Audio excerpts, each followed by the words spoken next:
All right. And hello again. This is Chad Everett Brochures. I am the host of Growing Up in the Wilds of Suburbia. And today we're going to be going over the I celebrity, a decline into narcissism. So, with that, let's make sure that this is a desirable conversation, huh? Okay. So what I mean by this is now one of the biggest complaints that most people have had over time about celebrities, especially those over in Hollywood, is that they're narcissistic and this and that. And we've seen a growth in the celebrity population over the years where they become more cordial, more classy, if you will. And then you'll have the outliners that are still, kind of pompous. And you hear about it and you're like, I don't know if I'd want to meet that person.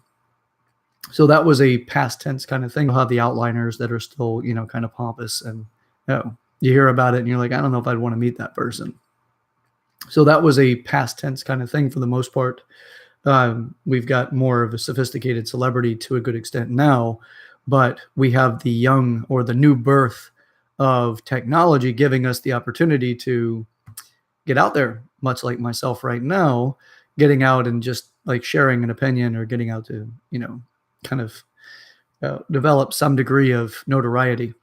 So the beginning and humble stages of that, back with the MySpace era, is people putting their stuff out there, putting some photos and things like that, trying to make a break with the music industry or whatever it is.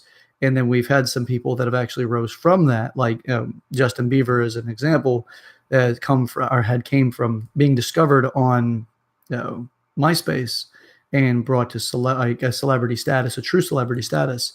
And that gave a lot of impressions to the adolescent minds, or even just impressionable minds, that's where they're going to make their break. Then along came other things, to the point where we have the term world star as being a noteworthy thing, where and really all it is just people acting out, being very wild or animalistic, and doing things outside of the social norm, a lot of times causing harm to other people as a way of getting some degree of notoriety. So we've gone from a couple of people to more common than not. You can see this showing up in where cops are arresting somebody or they're talking to somebody, and then all of a sudden the phones come out and there's a threat that it's going to be streamed live. I get it. It's trying to police the police. Some instances it's worth it. Other instances it's a hassle and it causes more problems than it does good. Picking up half the story halfway in, whenever somebody's already done something that is worthy of being detained, and only recording the actual apprehension, the taking the individual, sorry, the apprehending of the individual. So the I celebrity is born. Now we have everybody's trying to put up something. The I'm very important. How this causes issues in people's lives is that they start putting a lot of weight into their opinions, that some of those opinions are just simply anecdotal. They're individually viewed, that really they're driven by this need to be self-validated, that may not even have in social standings, has no bearing. There's really no value in it, in the sense that if the person was just upset at the moment, they made up their mind. I wish I could. I'm going to actually start putting videos up here at some point where I can show some examples where there was a woman that was standing in a gas station or some convenience store somewhere in America. And this woman was up against the counter. She was trying to either get the attention of the clerk, or she was working with the clerk. Either way, you couldn't see the clerk, but you could see her leaning over the counter to an extent, like leaning against the counter. And this is a white woman. And I'm not into any race controversy whatsoever. I'd rather dissect the issue than to just jump on some sort of skin-colored bandwagon. That's nonsense to me. I understand it, but it's nonsense to me. I won't join that party. So this woman is leaning against this counter, and this younger woman, or this other woman, walks by, and she had her young child with her, probably around the age of 6 or 7. wasn't very old whatsoever, had a book bag on, and he turned slightly to look back towards his mother over his left shoulder as he was walking out. And when he'd done so, his book bag had bumped up against this woman's butt. The woman had claimed that the child had grabbed her ass. So she had turned in shock as the family, or the woman and her two children, walked away, and started making, gestures towards the person. Just very lewd, just absolutely inappropriate, in the sense that she was making sexual provocative gestures towards the child in a taunting kind of way, not as if she was trying to, get the child to come back, but trying to say, well, that's what you want, shame on you. And then, it was a shame driven thing that she was trying to put onto the child. And the woman came back with her child and started to go off, just telling the woman what she should or shouldn't be doing, this and that. So the fact that, one, they turned it into a black-white thing, as it was a black woman or an African American. Not too keen on that term either, American, if you will. But I'd rather that it be American, not otherwise. So okay, so not too keen there. So as it was, this woman, they were getting into each other's face. There were some bad examples set all the way around. The mother coming back with her child to give this other lady, an earful. One does say, don't tread on me. That's one thing. It's understandable to stand up against, some sort of silliness like this woman was doing, the first lady. That's understandable. But to the extent of showing outrage to the point of losing social cues and not being civil whatsoever, going back and just, talking to the woman and telling her, all kinds of things would have been more advantageous for her child to see than to see this outlandish reaction. Because in the future, what's the likelihood that this child's going to know violence or aggression is a way of solving issues? Even if somebody else is being aggressive towards them, it just accelerates issues. It's like gasoline on a fire. So that's more of what was actually witnessed.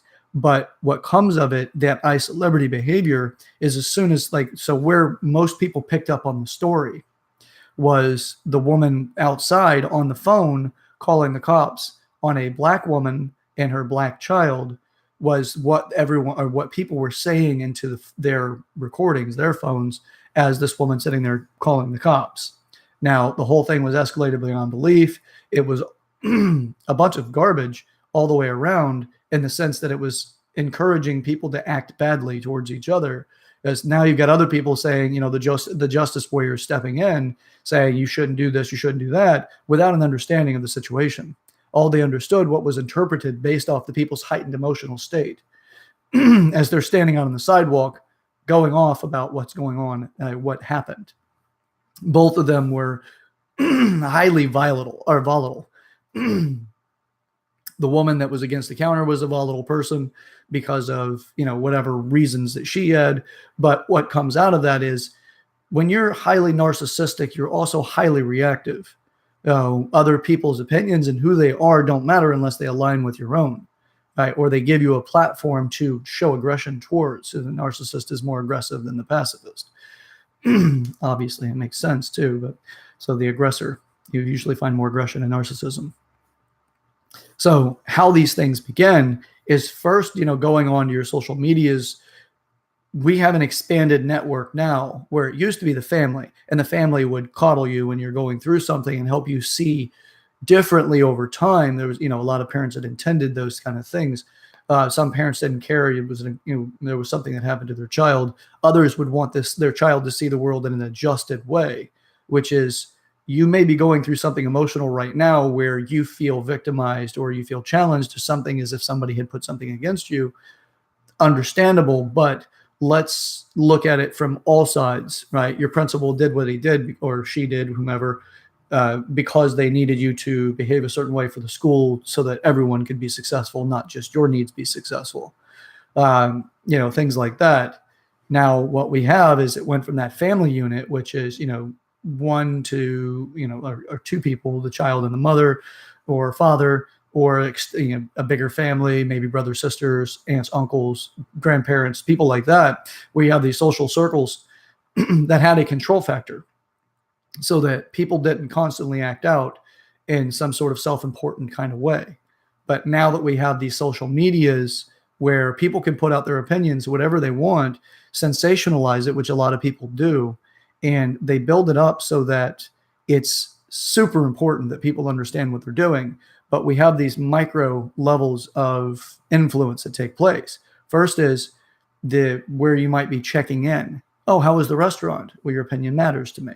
Oh, it was good. So, and then you get the privilege of being able to put your opinion out there about the wait staff, how long you waited, the servers, how long you waited, how the food was, being this critic that once, we still have paid critics, but now we have a lot of people that are jumping into that arena, trying to put their opinions out there that are really coming from a basis of what your background may be, home cooking, and you're not really culturally exposed to what kind of foods are good or bad, right?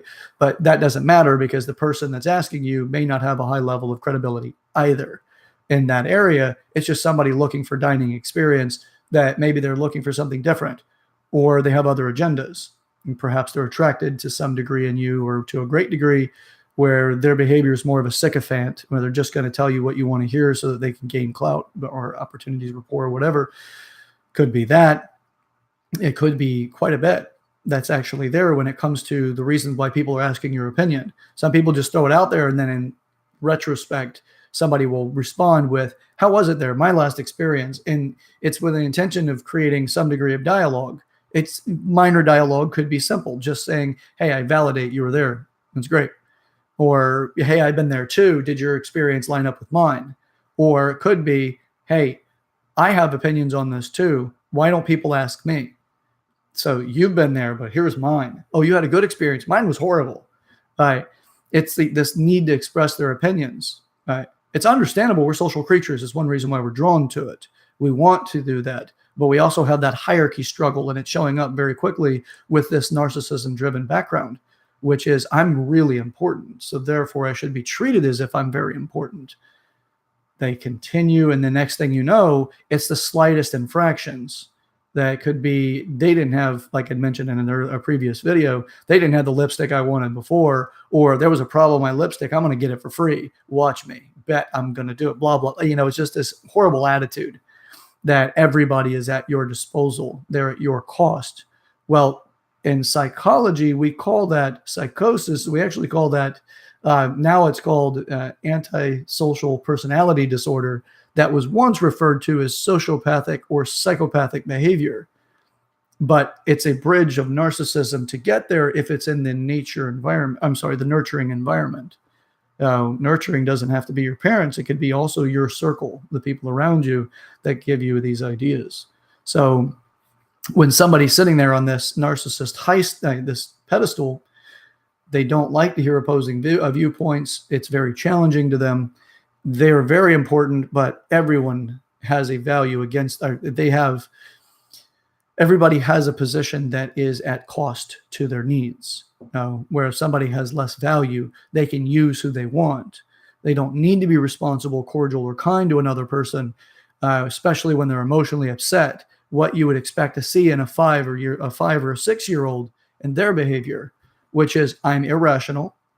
I didn't get what I want. I'm going to throw a tantrum. I'm going to act out, because you're a bigger parent in the scenario. If you're a bigger parent, you have the ability to suppress that behavior enough that they're not going to hurt themselves or hurt others. They may throw ash, they may whatever, they might accidentally hit you, whatever as a child would do, but that's still a child with a child's body, the child's weight, the child's abilities to cause harm. But now we have full-grown adults with credit cards, the ability to vote, all kinds of things, the ability to buy firearms, all sorts of things. And again, with an adult body, when they decide to have a tantrum, if you have an opposing tantrum, now we've got a fight, or we've got some sort of degree of warfare. This is the decline into narcissism. Now, it's a separation thing. The narcissist is all about separation, only the separation from other people's importance to their own. So that's what we see, and it's significant. Facebook is riddled with it. Twitter is riddled with it. The opinion warriors that are out there that hide behind their computers, it doesn't just stay behind the computer. It once did. He says there's an anonymous value to it where people can just voice their opinions. They don't have a lot of skin in the game. And now you've got people that actually have more skin in the game because they're going into their life and doing it beyond just being in front of the computer. But if you think about it, every time you're aggravated, what are you more prone to doing? Now, if your opinions are challenged, a lot of people don't have the maturity to look at it from a different perspective and think maybe there's a point here, or their perspective has value. It's more of, I've been attacked. Now I have to lash out and I'm aggravated. Well, how many times have you been in a relationship situation where your partner's aggravated? You had nothing to do with it. You just walked in the door. They're upset. And you may not know it. You do your normal behaviors or patterns that they're used to as well. But because they're distracted by their upset, they have a lesser or a lower degree of tolerability for your behavior, and they react very quickly towards you. Well, that is a micro moment compared to what I'm talking about, which is this bigger situation, right? Where we've got people going out, they're not put in check regularly. So their opinions are allowed to grow to the point that they're now develop this new character trait, that now their behaviors are more prevalent and becoming a known behavior for them, not just for themselves, but for other people in their lives. Further we go into that, before you know it, we've got a lot of upset, right? We have people that I was speaking with my professor the other day, and he was talking about a case study for one of his most disturbing children that he worked with, because he was a forensic psychologist in time while he was intermittent with his teaching, or prior to his teaching, I'm sorry. So this child was 6 or 7 years old, and it was the scariest one of all of them, as the child had no reactions. The eyes seemed dead. The behaviors where everybody was at cost for them. And it's a 6-year-old. There was another one that was 16. And this one, whenever he was being interviewed, was asked, well, why did you punch that woman and beat her senseless? And he said, because this is exactly what was said, is because the bitch wouldn't let go of the purse. When asked, well, why did you grab the purse? Like, she wouldn't let go of her purse. He acted as if the absolute obviousness was there. She wouldn't let her go of her purse. Well, why did you grab it? What was there that you feel was yours? Said, I needed the money. She didn't need the money. She deserved what she got.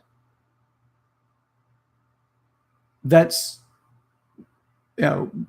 what had transpired there, and it tells you more of what's going on. If you see that, if you take that example, which is in a psychological experience where there's a psychologist speaking to somebody who's caused a lot of trauma, who is a troubled teen, but look at it and think for yourself from the perspective of what you see on Facebook or Twitter, social medias of all types, or most types.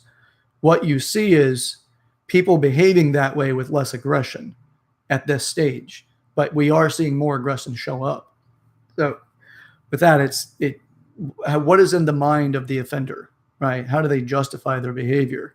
And a lot of that comes from high levels of narcissism. It's a lot of narcissistic traits. And we're seeing a rise in that in our social behaviors. More people are offended easily. When they're offended, they're out there spreading their offense, whatever happened, trying to get other people to agree with them. And before you know it, now you have some degree of a following that is giving you validation for that. That's a lot like a child's behavior. Children have their own validating aspects amongst each other, and whenever parents intervene and they correct it, the children may complain about their parent, but ultimately they give in, or they typically would give in to the authority, so long as it's a strong parenting system. So with that, that's the decline that we've seen and I see it linked to the I celebrity movement, which is I'm now important. I can be public. Instagram, whatever it is, you've got all of these things that people are putting out there that give them their own degrees of self-importance. They need their validation. So we've gone down that slippery slope. Now, if we want to correct it, we obviously need to start doing it with ourselves, find out where we're getting upset over opposing viewpoints, and look at it from where did I acquire this viewpoint? Why am I holding on to it with such an aggressive position, or even if it's willing to upset me, but I may not be aggressive? Why am I upset over an opposing view? And from there, we can grow into stabilizing our own life, which then we can help stabilize other people's positions, those first in our immediate circles. And then from there, how do you give an opposing viewpoint that doesn't rock the boat too quickly so that the other person is willing to listen to you versus making you an enemy within a split second? So I'll end the video here, although this can go on for some time. But it's nothing else to get people thinking. That's my goal with this entire series. Get people to think, start looking in areas you can grow, and start reducing your frustrations that you have. Why not? What else are we going to do? You can either choose to go to war, or you can choose to create a utopia. Full-blown utopia. We can argue about that another time. I don't really anyway. But we can go there in time in our own way, building the society that we want to see, where we can cohabitate. But first we need to get over some of these things that we feel are offenses, and find out, we have to address them at their cause, not just when they're inflamed.